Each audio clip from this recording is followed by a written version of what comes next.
Hello everyone, and welcome back to the cloud and streaming stage for the last presentation in this stream today before we get back to the main stream. And the last presentation is by Tim Spann, who is a developer advocate at Stream Native, and he is going to introduce us to the world of Apache Pulsar apps. So Tim, without further ado, let's hand over to you and you can take us away with your content. Okay, thanks a lot. So, as mentioned, my talk is about using Apache Pulsar to build apps. So we're in the topic of streaming. My agenda is right here, and I'll follow this unless I see a bunch of questions coming up or people have specific things they're interested in. Just let me know if that's the case. But we'll go through an introduction. I'll tell you what Apache Pulsar is in case you don't know.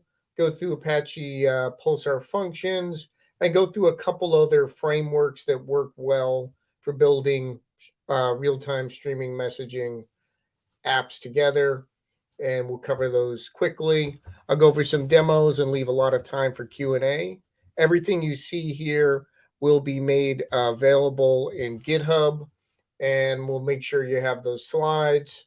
So everything you see in a demo or in a slide is available, so you don't have to be taking screenshots or anything. We'll get that to you, and I'll put that in the chat and make sure you get it. And I'll tweet it and put it out there. So it'd be pretty easy to find.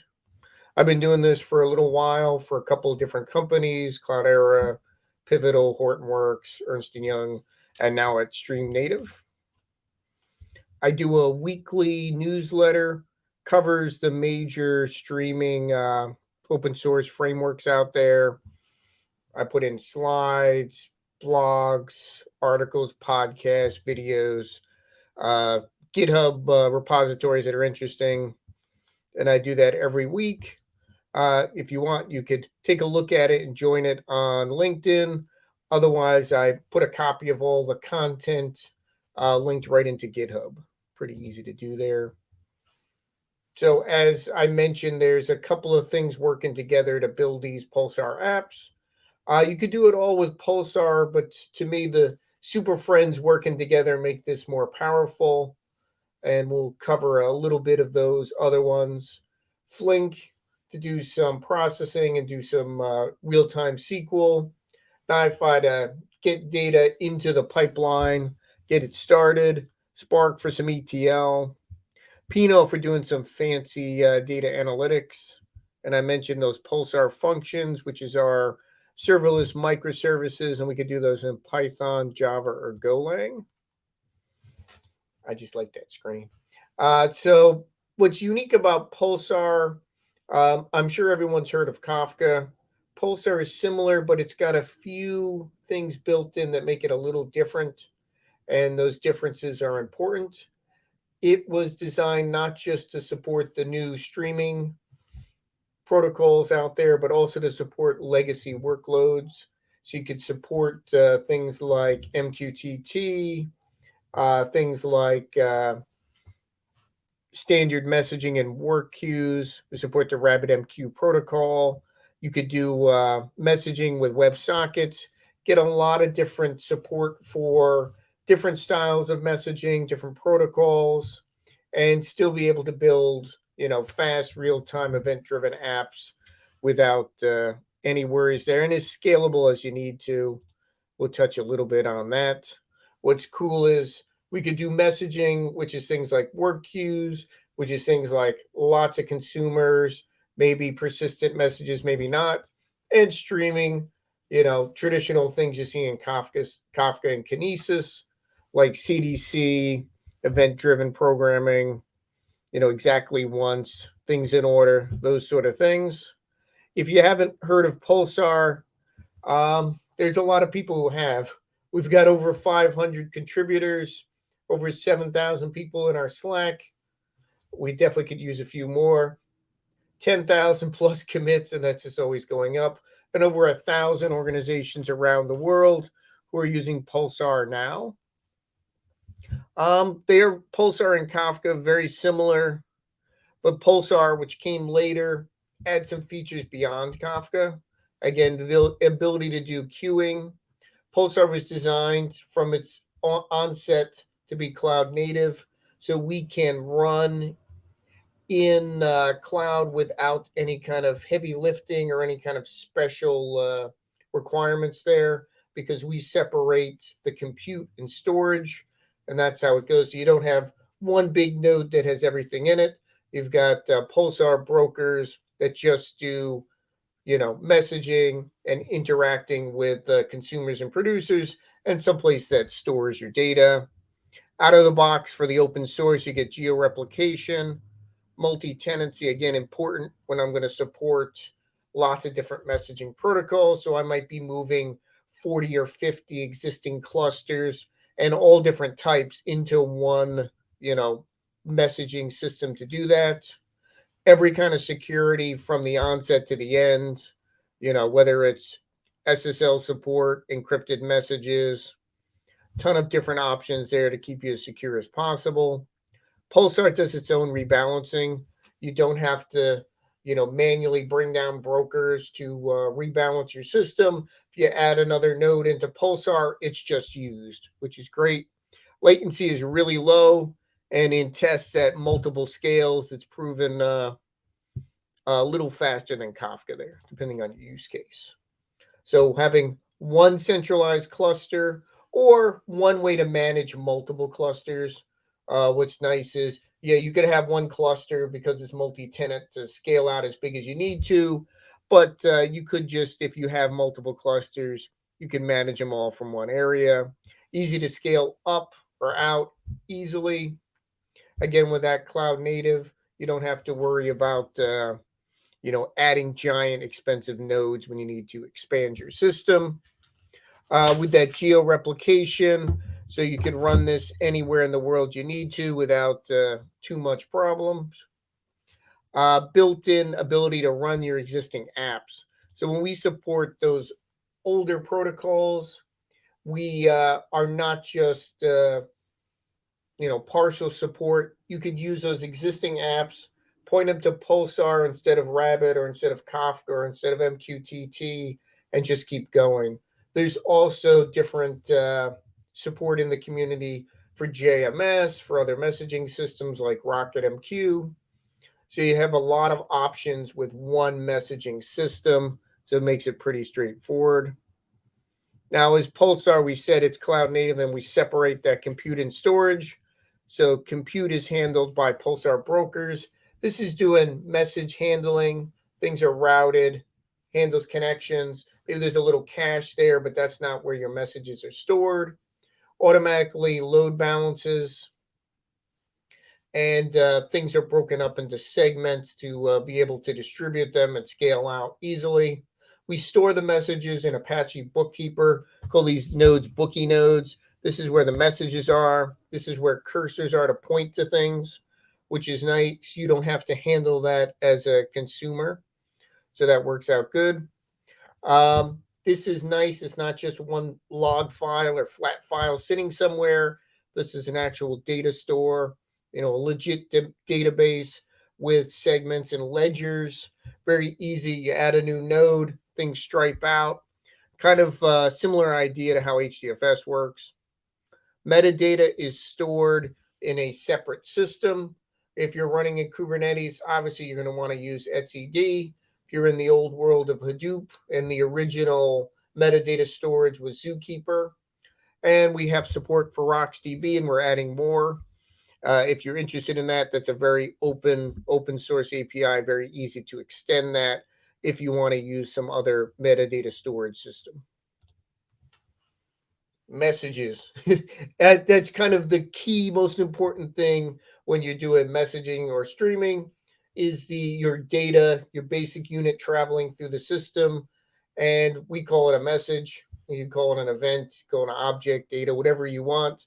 Underneath the covers, though, there's your data payload. That's the value. That's raw bytes. But we make sure that you can enforce what you want there because we have support for schemas, and I'll go into that. So your payload could be protobuf, avro, JSON, a string, some binary, whatever makes sense for you, PDF, text. We have the ability to break these up and have batches of, if you have a really big file and you want to push it through Pulsar, you could do that. We could do that for you automatically. Obviously, that's not a typical messaging use case, but just those features are there. We've got a key. These are optional, but in any kind of streaming or messaging use case, please put a key out there. It makes things a lot easier. It's helpful for partitioning, helpful for compaction, also helpful if you're debugging, trying to figure out what's going on in your system. Have a key. You can add additional properties. These are helpful for your own metadata or if you need to enhance the data as it's going through the system. Give it a producer name. Otherwise, it'll be a default name. This is helpful to know who produced the data. Did it come from some little device and then it needs to go somewhere, or did it come from a database? We want to be able to know so you're not lost onto what's going on. Sequence ID, these are automatically put in there so we know the order of your messages. Again, when you're doing things like exactly once or in order processing, we need to know, and this is just done for you. Now, the way we handle doing streaming or messaging with the same system comes down to support for subscriptions. So it doesn't matter how you get data into the system. You get it in however you need to get it in, whether it's NiFi, Python, Go, Java, use MQTT, you use Rabbit, use Kafka, you get it in. Coming out when you subscribe to the data, and you can have as many of these subscribers as you want, and they could each have their own subscription or they could share them. Picking what type of subscription mode is what decides what type of app is this. So you could do an exclusive one, and this is the one if you want to do streaming and you're doing it in order. I have an exclusive connection there, and I just subscribe it. If I go down though, or if I stop consuming, everything pauses for me. That subscription's waiting. We're not going to delete that data unless you run out of storage place and there's nothing else we can do. We're saving that data for you. We'll have to stop processing if you don't read it. Now, what happens if you have a flaky consumer? Maybe you want to use failover. It's the same idea as exclusive, but if you go down, a buddy takes over for you. That's a nice way to do that. Now, if you don't care about order, I want to get data processed as fast as possible. Maybe this is a work queue. I just want to distribute work to thousands of consumers there that I maybe spin up on the demand. 1,000 concurrent consumers. Let them share a subscription. Whoever gets the data gets it. No order. It's just whoever gets what first. That is very fast. But you may want some kind of order to this. So with key shared, we kind of split the difference. It's a kind of unique way to do this. I like this work case for CDC. So each table can have a key. So you have one dedicated consumer dealing with a table. So you could do that table in order, but you could do thousands of tables at once. That is a nice use case to me. Now, we mentioned that different protocols, and it doesn't matter. So I push in with Pulsar, I push in with Kafka, AMQP, MQTT, WebSockets, comes into the same topics. And then how you get that data out on the other side depends on if it's a streaming app or a messaging app. Underneath the covers, we do partitioning, but it's not required. If you create a topic with no partitioning, it'll have one partition, and that's transparent to you. If you have certain apps and you want to scale them out better, having multi-partitions makes sense, and anyone who's done Kafka knows that, but we don't need that to scale up. and it is a nice feature for certain use cases. So one messaging for everything, multi-tenancy, very scalable, built-in tiered storage, pretty cool. There is differences between if you're doing messaging and streaming. We touched on that a little bit, but the streaming use cases are things like, let me get logs into S3, let me real-time analytics over data that's coming in, do aggregates, ordering, windowing, those sort of things.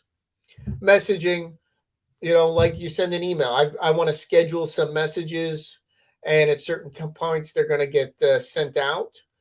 Pulsar has the ability to schedule or delay messages. So when I push something into a topic, I could say, don't send this, don't make this available for consumers for X period of time or until this certain time. Makes it very helpful for doing things that may need to be scheduled without having to worry about extra systems there. Now, when you do messaging, you tend not to retain a lot of data.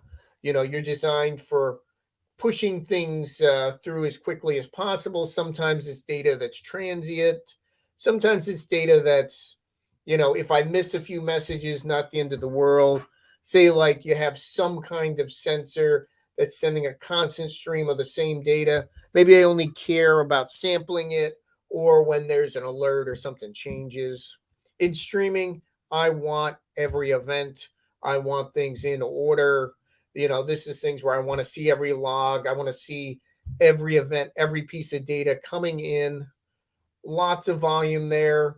And usually I want to be able to retain this. Maybe if I need to reload it downstream, Delta Lake, or I've got to, feed multiple Pinot clusters around the world.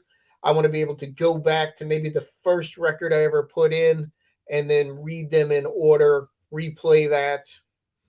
Those are very common use cases and very easy to do with Pulsar because I can store petabytes of data without a problem.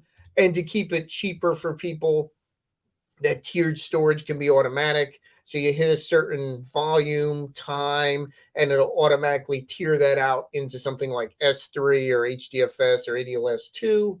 And then it's transparent. I don't have to run a special process to bring that into local broker storage. I don't have to use a special API. If I do something like a reader and go back to the beginning or something that happens to be stored elsewhere, it just grabs it. Maybe it's a little slower reading from that versus the local bookkeeper nodes, but you don't have to change any code. Same goes for any interface to Pulsar, whether it's Trino, Spark, Flink, Java, Python, Go, Rust, Kotlin, any library out there, C#. I just do something like the reader interface, point to something early, and then I could just go through it and read in the order that makes sense for me. Pulsar is in 2.11. Well, 2.11 is not out yet, but almost. 2.10, we can look at key value map of data.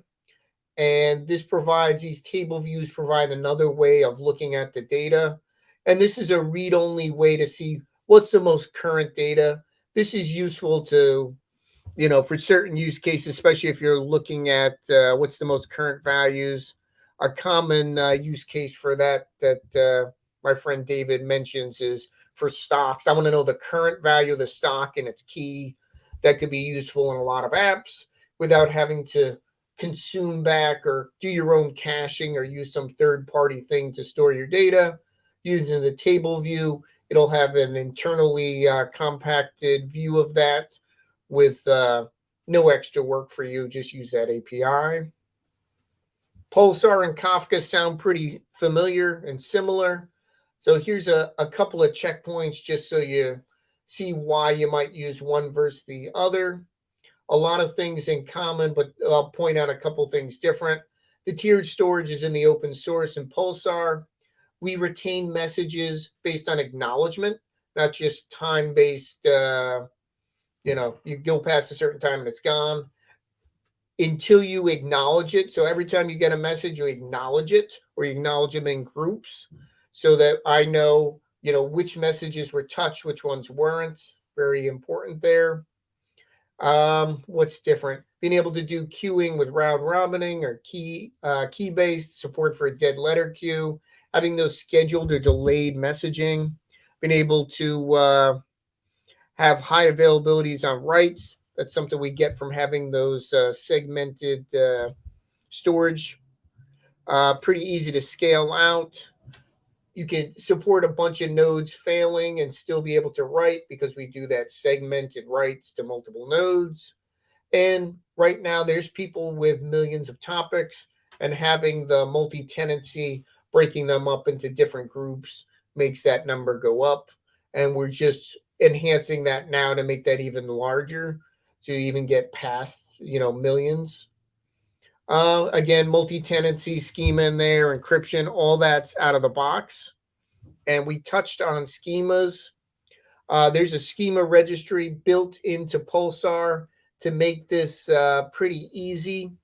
And that supports all the major types that you might expect there: Avro, Protobuf, JSON, and that's extensible. But these are the easy ones to work with. You don't have to do anything special. You don't have to do any special lookups.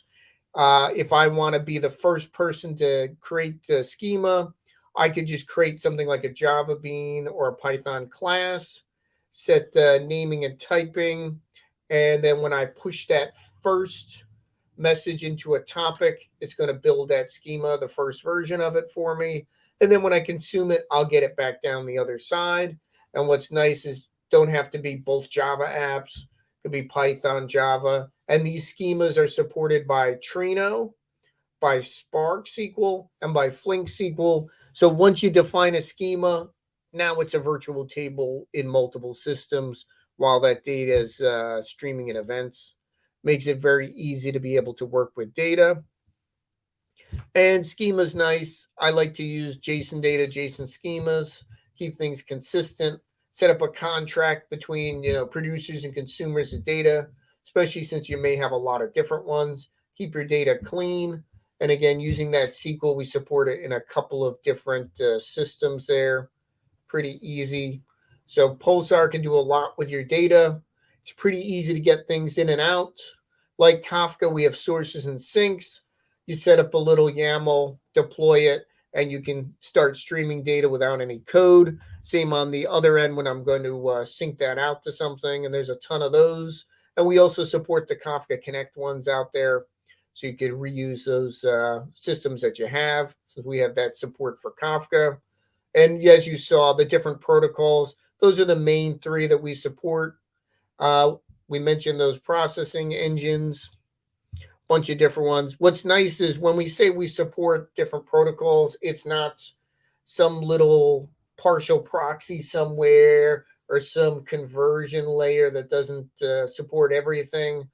We support the full libraries out there. So I take existing Kafka app, point it to a Pulsar cluster, it just works. And it's what's nice is it's the same implementation level that we use for the native Pulsar protocol. It's not a lesser implementation. And then once that data is into Pulsar, it is regular Pulsar data that gets all the regular features, everything that Pulsar can do. Doesn't matter how it came in. So I could produce it from Kafka, consume that data with Pulsar Consumer, or with a Kafka Consumer, or both, or MQTT, or WebSockets, any of the libraries. The same for MQTT. It doesn't matter, what protocols used on, the producer or the consumer. It's completely separate. Once it's in Pulsar, it's just Pulsar data. It doesn't matter. Same with AMQP Rabbit. However you get that data in, doesn't matter how it's used. Everyone has the same abilities there, so it doesn't affect what you're doing. I lost my cursor for a second there. There we go. Okay, so we mentioned Pulsar has those sources. One of those is a thing like Delta Lake. Makes it very easy to just point it to a Delta Lake, put your configuration and security information in there, and it's just going to stream that data into Pulsar events and topics. Makes it very easy for you to move data around. And the other way, maybe is a little more common. Take these event streams as they come in and automatically store them into the lake house of your choice, whether it's Hootie, Iceberg, or Delta Lake. Now we got all this data in. You might want to do a little processing. Now, Pulsar Functions does not try to be Spark. It doesn't try to be FLiP or Storm or anything else like that. It's, to me, it's like a little microservice that's maybe like, think of it as like a database trigger, serverless streaming framework, but it's for lightweight processing. Maybe something you do with Lambda. It takes in message at a time from different topics you assign. It can be as many topics as you want. You come in, you do something, maybe a routing to another topic, maybe a transformation, maybe a lookup, enrichment, maybe call some ML. By default, this will run inside the Pulsar broker, but it can also be deployed in Kubernetes or in a separate environment to run. And typically people write these in Java, but you could also do Python and Go, pretty easy. So like I mentioned, when you deploy it, you just assign topics, and you can add and change those later on the fly with either the command line interface or the REST interface. To do that, pretty straightforward. Or if you're using cloud hosting, there's ways to configure it there. By default, you can configure a log output topic, so you don't have to just have things logging to a file somewhere that you may have to write something to process. Get those logs going right to topics, so you can use Pulsar to read those errors or that information you're putting out there. You could even have a function do that. And then on the other end, you could apply an output topic, or you could dynamically connect to topics of your choice within the code. And you can even create new topics on the fly. Say new types of data come in, you could transform it, maybe look at the metadata and say, oh, this needs a new topic. Boom, create a new topic. You're ready to go. Nice little thing you could do there. And support for running, machine learning in there. Pretty straightforward. Big ecosystem, lots of tools that work together. We've got a new Spring library that's going to be in production in a couple of weeks. Worked on the Spring team and our team. And it's a pretty cool and easy way to write producers and consumers for Pulsar with not a lot of heavy lifting. Ties into Spring Boot real easy. We touched on NiFi and that flippin' stack that I call it. NiFi's got some cool features to make it very easy to get data in and out of wherever it needs to go. Things like guaranteed delivery, data buffering. It's also a completely visual tool, which makes it really nice to be able to build these apps. We've got a native Pulsar connector supported by Cloudera out there, and it's really easy. You take whatever tabular data you have, push it right to Pulsar, and it's, set up some basic configuration to do that. Very easy to consume as well. Set up a couple parameters, you're ready to go. Full support for all the security you might need, like we mentioned, SSL, OAuth, all those fun security things everyone loves setting up. But it's very easy. You set up a couple parameters and it's ready to go. We mentioned FLiP. FLiP is a great way to do the advanced processing.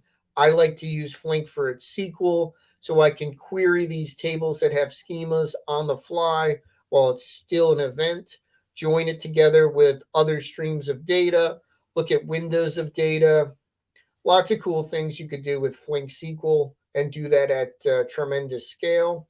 Very nice way to do your complex event processing without heavy lifting. Again, I don't recommend using Pulsar functions for this use case, especially joining data. Doing windowing, not really supported there, so I don't recommend that. Now for Spark, we can also just as easy connect to Pulsar. I recommend doing Spark structured streaming to connect, And it's as easy as this. I connect to the service URL for Pulsar and also the admin URL. Pulsar has two URLs, one for the binary protocol and one for HTTP to do things like REST, WebSockets, admin. If you want to do your DevOps connections to the system to find out what's going on, deploy things, very easy. And that adapter is supported by the Spark project directly. It's not the third party thing anymore. And it works really well. I've got examples out there on how you can use it. And you can do some pretty cool stuff, pretty easy to do. One thing I'll point out really quickly is the name of this topic. It may be a little different for you from what you've seen in Kafka and other messaging systems. Kind of looks like a JDBC URL. This first part tells me that this is persistent messaging. The data is stored potentially forever. This can be turned off if you've got something that's, transient, you don't need it. Turn off persistent.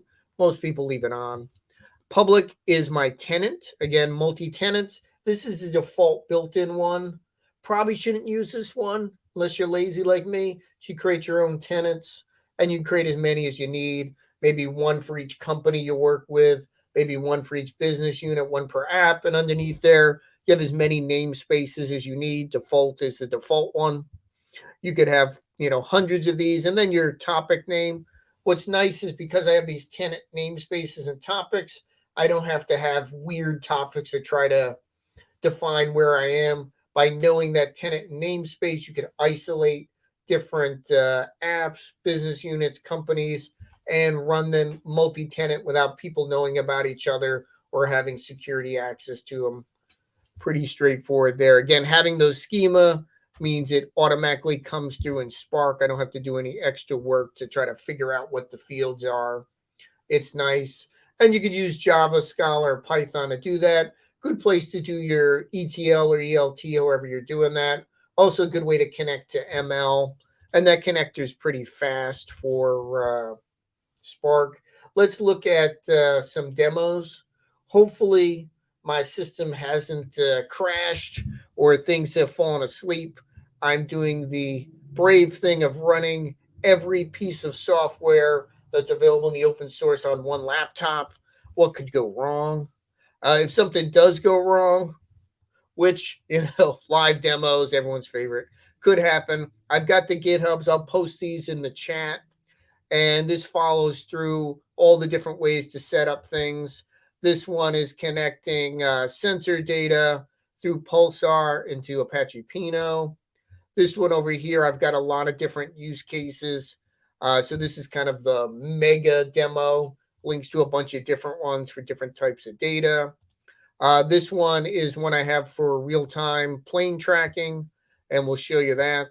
And I'll send you this list to a bunch of different demos I have out there. First up, let's see if this is timed out.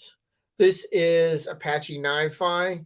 This is a easy way to get data ingested from different places.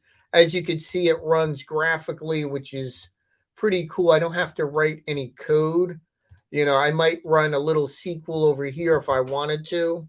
I didn't need to. This is just going to convert it from XML into JSON, and I could use some SQL in there. Here I'm going to split it up, grab a link embedded in the data, just the fields I like, add a couple of fields that I need here that came from metadata, and then I'm going to publish that into Pulsar, and this is running on my laptop. And JSON in, JSON out. Again, I could have made it Avro. Keep it JSON is easy. Connect to my laptop. Create a topic on the fly if it's not there based on a topic like a dynamically defined based on the data. And I'll show you how that works. This shows me everything that's happened with my data, all the lineage as that's live in the system. And we can take a look at the data coming through. And if we look at that topic name, it's based on where that source of data was. We can also look at the data as it came through. And this is JSON data now that we transferred from RSS. And it's got things like a title, description, the date something happened, the timestamp. And I like to put a unique ID in there, helpful for tracking these things down. As you see here, why I needed that topic is there's 3 different sources of data from 3 different similar systems. So I could figure out where they are and not have to hard code anything. Nice way to do that. Now, I'm going to run some other sources of data here. I'm going to go to the dreaded command line. I'm going to run my sensors here. This is coming off a Raspberry Pi just to see that data coming in. And it's going to come in pretty easy. Oh, I probably should have started this one up already. When you have too many things on one computer. But let's run that. This is an open source tool to administer Pulsar. You could also use, just a command line, or you could use something like Stream Native has a nice cloud for that. As you can see here, there was a bunch of tenants. Under that tenant is different namespaces, and under there is different topics. And then we could find the ones that we're interested in, and we could see here. Oh, I have a lot of subscriptions. Yeah, I must changing those names on the fly. So what's cool is I could see everyone who subscribed to the data, and if I don't like them, I can unsubscribe them or clear out their subscription. But I could see data's coming in, as we saw from here. It's still producing that data. So I know I've got data here, and if I wanted to, I could look at a subscription here and see what's going on with the different ones there. I didn't create a partition, but we have one in by default, and I can see who's producing it. I didn't set the name there. I didn't follow my own suggestion there, so it gave me a horrible name here. So try to figure out who that was, and that was that Python app. And it shows you some of the throughput, what's going on there, and then we could poke and see how that's stored in segments and different ledgers and where the cursors are. Nice, there's data coming in. Well, that data is getting pulled in by Pinot, and that's coming into this thermal table here. And I could take a look at the data right now. We could do a quick query on that by timestamp. Pinot's pretty fast system here, but again, this is all running on the laptop. So we got that data coming into Pinot using their real-time connection that's pointing right to that topic, right to my local laptop.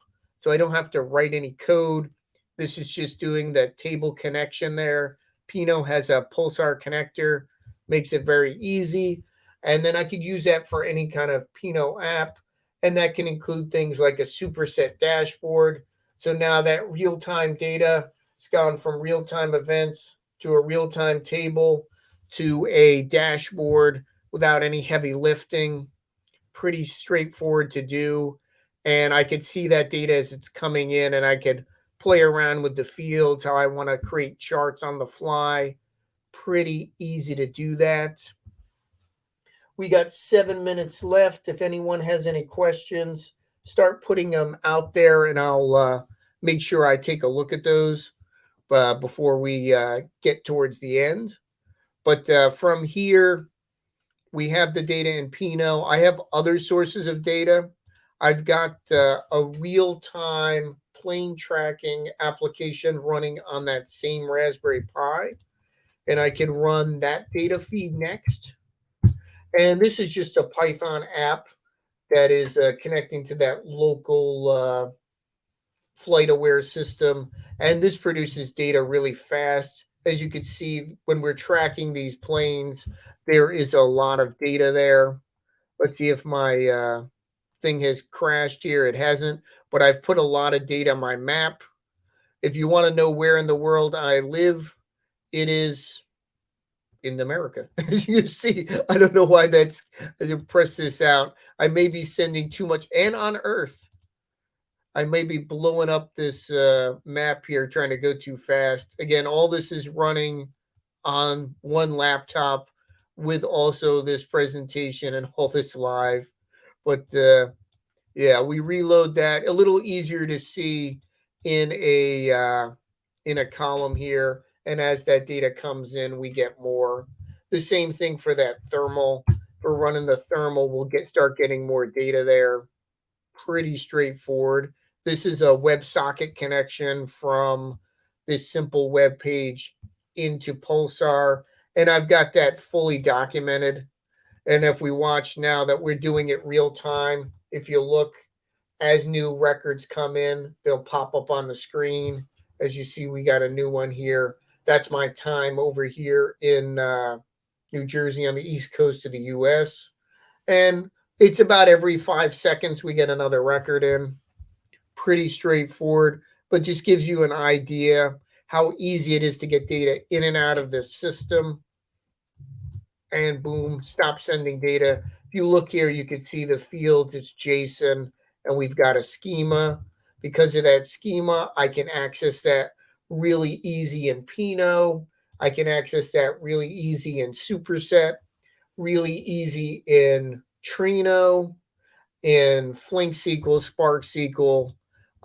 Pretty easy there. I'll get back to the slides, and I'm keeping an eye on those questions. If you don't have any, that's fine. I know this is really straightforward and easy. Pretty simple. This is that thermal app. We've got that Raspberry Pi little Python app, reading those sensors, format them as JSON, apply that schema because it's a Python class, get that into a topic in Pulsar, that gets streamed right to Pinot, and we can display that with our dashboard, whether it's Superset or our own stuff we wrote with WebSockets. And we can also do real-time apps with Flink with that. Pretty straightforward, not a lot of heavy lifting. All the little pieces of this put together, you can add and subtract different things from the same Pulsar cluster or replicate it out. Say you have two different cloud providers or two different availability zones or things running on premise, or even like a small one, like a small desktop. You could replicate that local data out. Great way to have maybe data sitting in your data centers or stores or in a moving vehicle and get them somewhere else. Like I said here, all this is running on this whole ecosystem on a laptop, but you could also run this on real servers in the cloud. Just for me, when I'm running demos, the last thing to crash is my laptop. If my laptop's down, there's not much in the world I can be doing. So if that goes down, we're pretty much done. Now I can read data in from NiFi like we saw, from Spring Boot apps, however you need to do it. And then Spark and Flink, pretty easy to use as part of that. I've got links to lots of examples and articles on how to do these things. Ton of different examples, from sensors to weather feeds to creating your own fake data if you don't want to have to use the real thing. If Pulsar looks pretty cool to you, there's free on-demand training, gives you a little cluster to try out, gives you different options for language. So if you want to do Java or Python, Go, I think C# might be out there as well. A couple different languages. I've got an article out there on how to use Pulsar as an event-driven platform for AI. Nice way to do that. There is a free book on Pulsar. It's in PDF format. David, who's an expert I work with, wrote this book. It has got everything you need to know about Pulsar in there. It is a large book, but you get the whole thing for free. And other than someone occasionally emailing you saying there's some cool Pulsar stuff out. We just got written up here as a company to look at for ML adoption for real time. So take a look there. If you have any more questions later, maybe it's too late in the day, too early in the morning, or you're, whatever time of the world it is for you. If you want to contact me later, you could scam me there or hit me up on GitHub, LinkedIn, or Twitter until it's gone. I hope you've liked the session. I think I only have a minute left. Let me double check those questions. I don't see any questions out there. Not seeing it. No questions, Tim. And you are exactly right. We have a minute to go. So unless anyone has any last minute questions. As it was too simple. Yeah, it must just be too easy, Tim. That's great. So Tim, thank you so much for putting all that together and for sharing your knowledge.